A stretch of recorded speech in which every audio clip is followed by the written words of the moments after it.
আমি বাপি বিশ্বাস তোমাদের সকলকে স্বাগত জানাই স্টাডি কেয়ার WB ইউটিউব চ্যানেলে। আমাদের সিলেবাসের অন্তর্গত একটি অতি গুরুত্বপূর্ণ টপিক, সেটা হচ্ছে চর্যাপদ। আর এর আগের ক্লাসে আমরা চর্যাপদ থেকে একটি অতি গুরুত্বপূর্ণ প্রশ্ন এবং উত্তর সম্পর্কে আলোচনা করেছি, যেই প্রশ্নটি 3 নম্বরের জন্য মোস্ট ইম্পর্টেন্ট। আজকে চর্যাপদ থেকে আমাদের দ্বিতীয় ক্লাস। তোমরা বুঝতেই পারছো, আমরা কিন্তু কন্টিনিউ কয়েকদিন এই চর্যাপদ থেকে যে সমস্ত প্রশ্নগুলি ইম্পর্টেন্ট সেই সমস্ত প্রশ্ন এবং উত্তরগুলিকে আলোচনা করব। এবার অনেকেই হয়তো ভাবছো যে শুধুমাত্র 3 নম্বরের প্রশ্ন আলোচনা করছেন বা বোঝাচ্ছেন, বড় প্রশ্নগুলো কবে শুরু করবেন?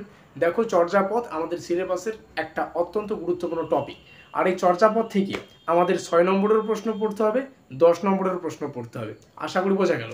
তো 6 এবং 10 নম্বরের প্রশ্নগুলি পড়ার আগে, জানার আগে, বোঝার আগে আমরা 3 নম্বরের প্রশ্নগুলো একটু বুঝে নেব। তার জন্যই চর্যাপদ থেকে আমাদের আজকের ক্লাস দ্বিতীয় ক্লাস। এখানে আমি লিখে দিচ্ছি সেকেন্ড ক্লাস, ঠিক আছে? এর আগের দিন আমরা ফার্স্ট ক্লাস সম্পর্কে আলোচনা করেছি। যে সমস্ত ছাত্রছাত্রীরা প্রথম ক্লাসটা করনি, সেই ক্লাসটা একটু করে নেবে, এই ভিডিও ডেসক্রিপশন বক্সে পেয়ে যাবে। তো আশা করি বোঝা গেল ইন্ট্রোডাকশনটা।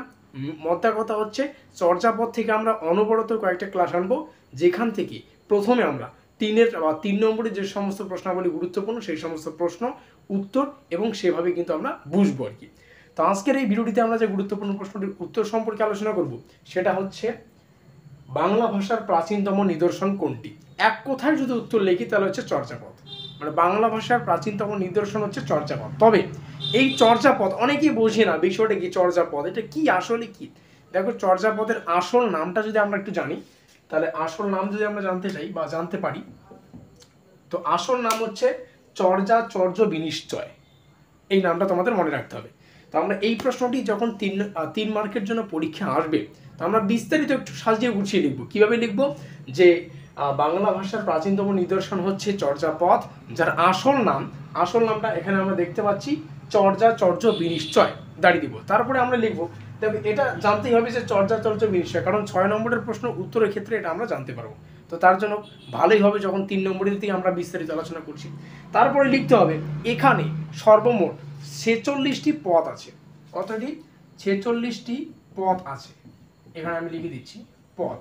এবার অনেকে ভাববে যে এই পদ আবার কি? পদ মানে হচ্ছে গান। দেখো, বাংলায় এই পদগুলোকে, মানে গানগুলোকে পদ হিসেবে চিহ্নিত করা হয়েছে। তো এখানে 46টি পদ বা গান আছে, যেটা স্পেশালি প্রিন্টটা করে রাখলাম, যেটা স্পেশালি ধর্মাচরণের বিনিশ্চয় বিষয়ক, মানে ধর্মাচরণের যে বিনিশ্চয় সেই বিষয়ক 46টি পদ বা এখানে কিন্তু গান আছে এই চর্যাপদে। তাহলে অনেক কিছু বিষয় আমরা জানতে পারলাম। সেই সঙ্গে আমরা এর আগের ক্লাসে ইতিমধ্যেই জেনে ফেলেছি যে 1907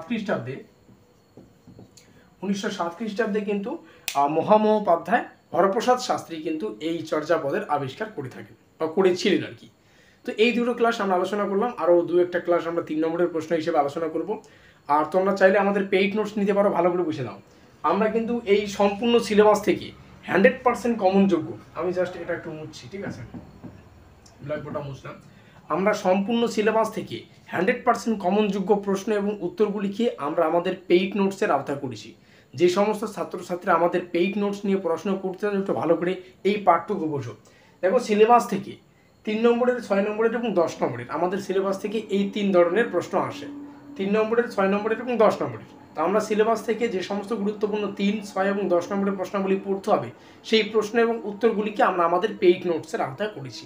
এটা কম্পিউটার টাইপিং নোটস, তোমরা PDF আকারে পাবে। তোমরা এখানে আমাদের হোয়াটসঅ্যাপ নম্বর দেখতে পাচ্ছ, এই নম্বরে তোমাদের যোগাযোগ করতে হবে। আর এই বিষয়টা মাথায় রাখো, কোচবিহার পঞ্চানন বর্মা ইউনিভার্সিটির প্রত্যেকটা সেমিস্টারের ছাত্রছাত্রীদের জন্য কিন্তু আমরা পেইড নোটসের ব্যবস্থা করি, এর আগেও করেছি। আমাদের নোটপত্র থেকে, আমাদের সাজেশন থেকে এর আগেও ছাত্রছাত্রীরা সাফল্য পেয়েছে, কমন পেয়েছে। আশা করি বোঝা গেল। স্ক্রিনে দেওয়া নম্বর থেকে আমাদের নোটপত্র তোমরা সংগ্রহ করতে পারো। সেমিস্টারের শুরুতেই সংগ্রহ করলে তোমাদেরই সুবিধা হবে। সেখানে 3, 6, 10 সেইভাবে কিন্তু একদম প্রপারলি সাজিয়ে গুছিয়ে আমরা নোটসটাকে প্রস্তুত করেছি। আর প্রত্যেকটা ছাত্রছাত্রী সেটা বুঝতে পারবে, ঠিক আছে?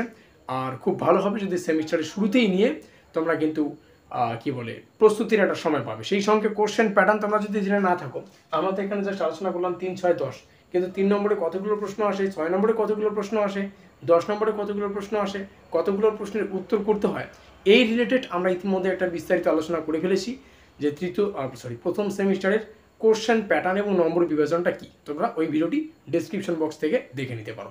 আমাদের আজকের এই স্পেশাল ভিডিওটি এই পর্যন্তই। দেখা হচ্ছে আমাদের চর্যাপদের তৃতীয় ক্লাসে।